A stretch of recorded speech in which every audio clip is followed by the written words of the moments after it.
Assalamualaikum warahmatullahi wabarakatuh. Tuan-tuan dan puan-puan yang saya hormati sekalian. Perkongsian SMK Permasjaya 3 kali ini adalah Magic Envelope. Mengapa Magic Envelope? Timbulnya Magic Envelope ini adalah terhasil daripada apabila terdapatnya isu di mana ada di kalangan guru-guru yang menghadapi masalah untuk mencapai murid di dalam talian. Masalah talian ini sama ada guru ataupun murid. Ya, dua-dua boleh berlaku. Yang kedua, terdapat juga isu murid yang sukar untuk mendapat capaian internet yang baik.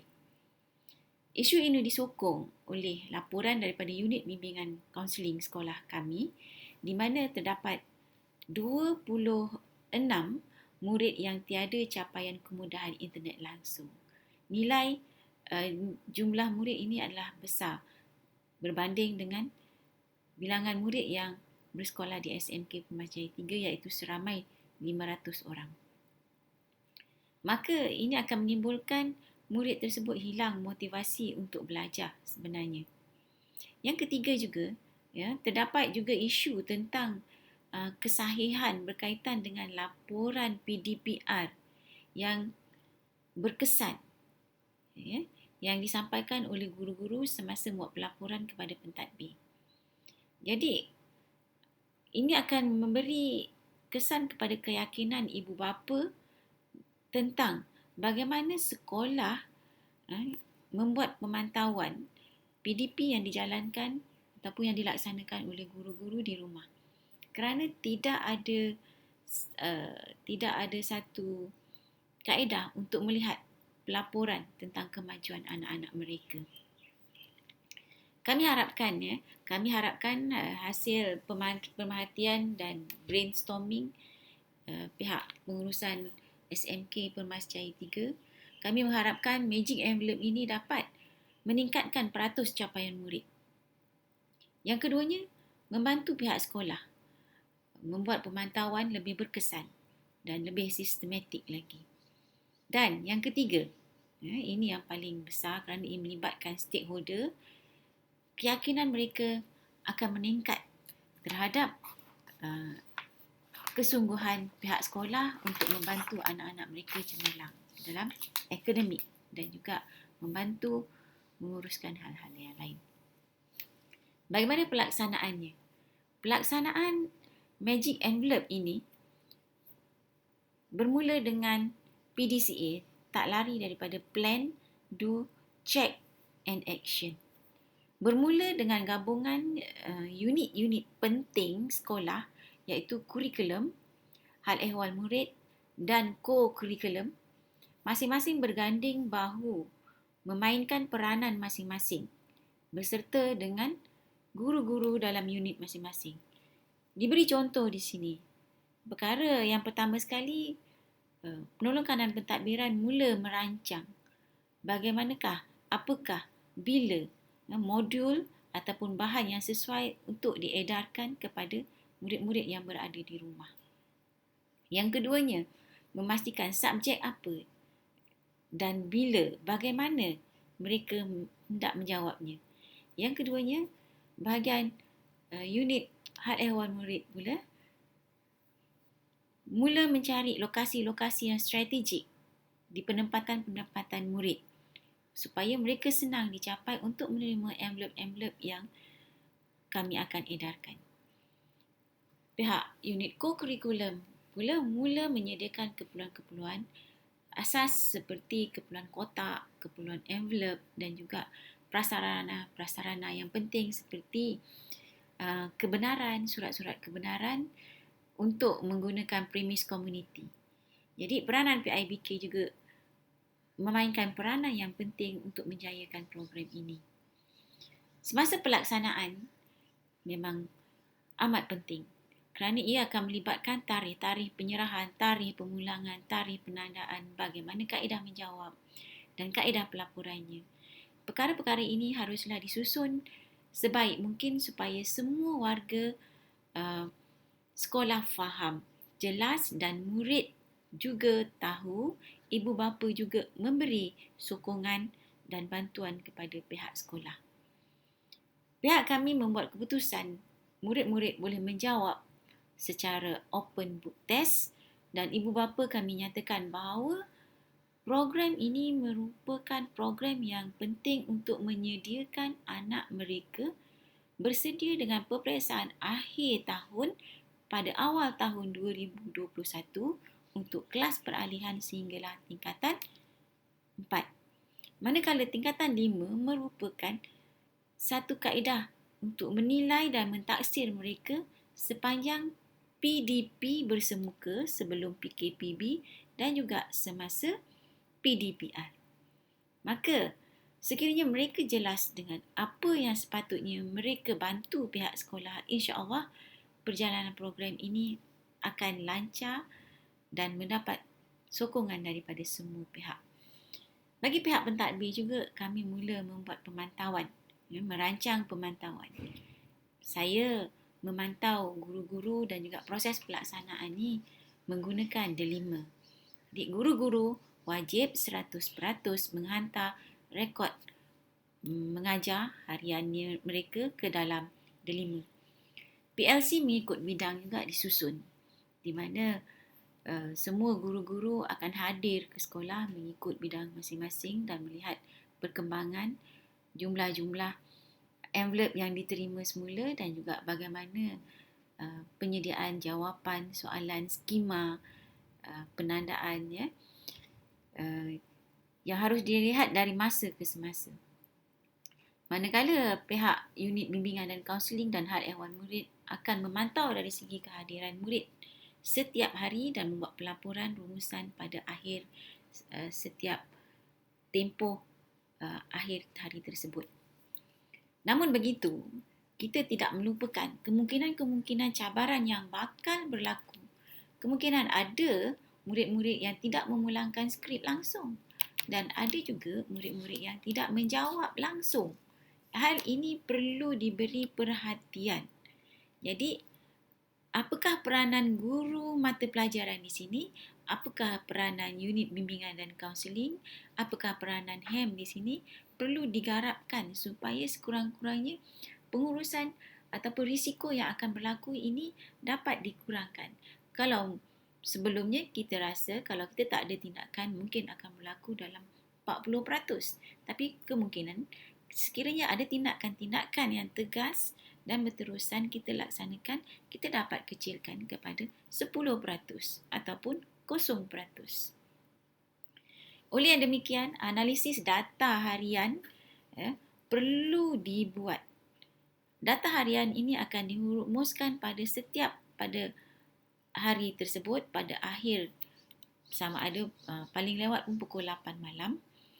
Dan rumusan mingguan, rumusan bulanan akan dibuat terutamanya berkaitan dengan kehadiran murid dan juga pelaporan dari guru setiap hari. Jadi, instrumen dalam pengumpulan data yang digunakan adalah melalui Google Form sahaja. Google Form dan juga delima. Selain daripada pemerhatian dan dapatan-dapatan daripada feedback ibu bapa, murid dan juga guru. Ini adalah contoh di mana classroom pengetua. Dalam classroom pengetua itu sendiri ada murid-murid yang terdiri daripada semua guru-guru dan juga ada beberapa kelas yang guru-guru share di mana pengetua juga sebagai teachers di dalam classroom mereka. Jadi secara tidak langsung pengetua boleh memantau apakah perjalanan kelas mereka, kerana sebagaimana kita maklum sekiranya disebut sebagai online, sebenarnya proses itu kadang-kadang tidak berlaku pada jadual yang kita tentukan, tapi mungkin ada waktu-waktu lain yang mereka dating bersama-sama dengan anak-anak murid mereka. Ini merupakan contoh di mana ada semakan daripada pengetua sendiri. Yang ini semakan pengetua. Sebenarnya semakan ini juga dibuat oleh guru penolong kanan dan juga gurukanan mata pelajaran. Ini adalah contoh evidence yang perlu disertakan semasa membuat laporan. Dan guru-guru juga perlu membuat log harian. Apakah tugas-tugas yang dilaksanakan daripada awal mereka log in sehingga mereka log out pada jam 2 petang. Berikut merupakan peta minda untuk menunjukkan bagaimana perjalanan Magic Envelope ini daripada bermulanya isu bahan diserahkan kepada murid-murid, bagaimanakah edaran bahan tersebut, ada 3 stesen yang dikenal pasti di komuniti dan juga ada juga envelope-envelope yang diserahkan secara special delivery ataupun request. Ya. Kaedah menjawab adalah secara open book test dan secara bimbingan guru secara online. Ya. Guru lebih terfokus di sini sebab murid itu sendiri ada bahan di tangan mereka, manakala guru pun tahu bahawa bagaimana untuk membimbing anak-anak murid mereka secara terancang, nampak dan jelas. Ya. Tarikh-tarikh semakan penandaan juga telah ditetapkan sehinggalah pelaporan akhir nanti adalah 16 hari bulan 12 pada akhir tarikh persekolahan, di mana kami boleh membuat audit prestasi, ya, dan pelaporan-pelaporan ini akan dikongsi kepada ibu bapa secara online, ya. Dan di sini jugalah kami pihak pentadbir dapat membuat penilaian PDP guru dan membuat penambahbaikan untuk tahun 2021. Saya suka berkongsi dengan tuan-tuan dan puan-puan, inilah antara dapatan pengambilan envelope itu sendiri adalah 100%. Memang kami track setiap seorang murid wajib mendapat satu envelope yang mengandungi semua mata pelajaran. Kalau menengah rendah, semua subjek. Kalau menengah atas, semua subjek termasuklah subjek-subjek teras. Mengikut format sebagaimana format peperiksaan dan mempunyai skema. Untuk setakat ini, pemulangan adalah melebihi 50%. Ya, data ini sehinggalah data pada hari Selasa yang lepas. Manakala tingkatan 5 kami sedang berusaha kerana mereka kebanyakannya diam sahaja. Lebih kurang 50% tingkatan 5 telah pun memulangkan semua envelope ini dan guru sedang menanda. Dan ini merupakan evidence bagaimana kami membuat agihan pemulangan dan masih menitik beratkan SOP. Kami war-warkan di Facebook ataupun media sosial bagaimana pengambilan tarikh pengambilan, bagaimana kaedah menjawab. Kalau yang pertama ini tata cara pengambilan, kalau yang kedua ini tata cara penghantaran dan yang ketiga ini ialah ucapan tahniah kerana ramai yang telah mengambil envelope dan menjawab, ya. Terus kata-kata motivasi serta perkongsian jumlah murid yang telah mengambil dan juga memulangkan magic envelope tersebut. Ini merupakan dapatan tuan-tuan dan puan-puan sebenarnya. Semasa PKP, dulu data menunjukkan penyertaan secara online murid keseluruhan tingkatan sangat rendah. Sangat rendah. Paling tinggi 53.33% ni pun adalah kelas peralihan sebab mereka hanyalah 13 orang saja. Tapi apabila PKPB ni kita lihat keseluruhan kelas, penglibatan mereka untuk kontak cikgu itu secara online sama ada WhatsApp, Telegram atau GC semakin meningkat kerana mereka mempunyai terdesak untuk menjawab pada tarikh yang ditentukan. Dan ibu bapa memantau, akan sentiasa menyoal anak mereka, siapkan, dah siap, belum siap, kenapa tak siapkan lagi, ya? Dan sebelah ini merupakan graf yang menunjukkan pencapaian khas untuk murid-murid tingkatan 5 dari segi penglibatan mereka semasa PDP secara online. Secara keseluruhannya tuan-tuan dan puan-puan, saya dapat rumuskanlah untuk sekolah saya bahawa menggunakan modul. Sebenarnya Magic Envelope ni modul yang mengandungi bahan-bahan soalan format peperiksaan sebenar untuk setiap murid, akan memberi motivasi pada murid tersebut untuk lebih mendekati guru dan turut serta semasa PDP, sama ada secara offline ataupun online. Guru pula lebih terfokus berstruktur tentang apa yang sepatutnya mereka laksanakan pada hari tersebut kerana mereka bekerja dalam satu kumpulan. Yang ketiganya, ibu bapa menunjukkan keyakinan terhadap pihak sekolah lah, dan mereka turut serta menyokong, menghantar anak-anak mereka untuk menghantar modul, mengambil modul. Dan yang keempat, kami pihak pentadbir dapat memantau guru-guru lebih fokus lagi tentang apa sebenarnya berlaku dalam kelas masing-masing, kerana rata-rata apabila saya memantau rancangan ataupun laporan refleksi mereka melalui Google Classroom menunjukkan adanya perbincangan-perbincangan yang aktif di kalangan guru dan juga murid-murid berkaitan bagaimana untuk menyelesaikan masalah-masalah di dalam soalan-soalan modul-modul tersebut. Secara tak langsung, kita connecting the dots antara semua warga dan juga semua guru SMK Permas Jaya 3.